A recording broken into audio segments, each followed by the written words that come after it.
Oui, je voudrais compléter un petit peu ce que j'ai dit tout à l'heure, euh, notamment par rapport aux apports en fait que la respiration du yoga, donc le fait de prendre conscience de ces respirations et de les coordonner avec le mouvement, a pu m'apporter.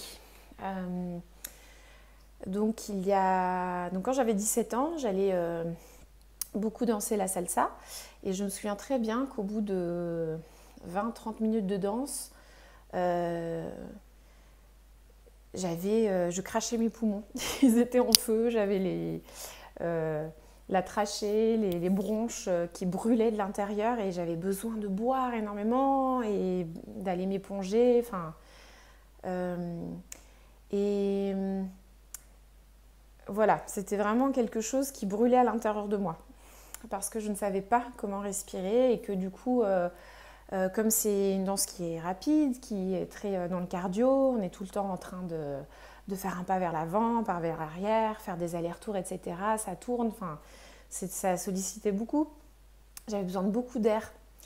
Et puis, bon, j'ai arrêté. Enfin, j'ai continué à faire du lady styling et à danser toute seule, on va dire, et à faire mes fusions.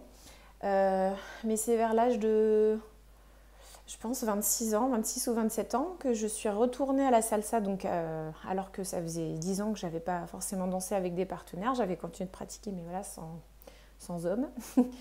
Et grâce à la pratique du yoga, donc à ce stade, je pratiquais depuis déjà 4 ou 5 ans. Donc j'ai commencé vers 23 ans le yoga. Et bien, comme une lettre à la poste, ça a été incroyable. Soudain, en fait, grâce au fait de pouvoir rythmer une respiration, d'en prendre conscience aussi, de savoir qu'on peut coordonner un mouvement avec la respiration. En l'occurrence, mon cycle de respiration appliqué à la salsa, c'était euh, inspire, pied gauche devant, enfin pour les hommes, enfin oui, inspire, pied gauche devant, expire, pied droit derrière. Inspire, pied gauche devant, expire, pied droit derrière. Donc voilà, si on fait un mambo, ça va être comme ça. Ou sinon, pour moi, pied gauche inspire, pied gauche expire si je suis dans une salsa cubaine. Donc voilà. Et en fait, j'ai pu passer des soirées beaucoup plus agréables à ne pas cracher mes poumons, littéralement.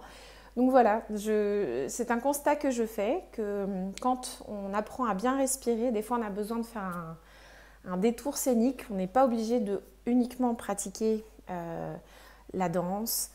Des fois, c'est bien aussi d'aller, justement, tout l'intérêt du cross-training, enfin de s'entraîner sur plusieurs, d'avoir voilà, un entraînement pluridisciplinaire, c'est justement ce genre de choses. Donc on se rend compte, a posteriori, qu'on a énormément appris à aller chercher ailleurs.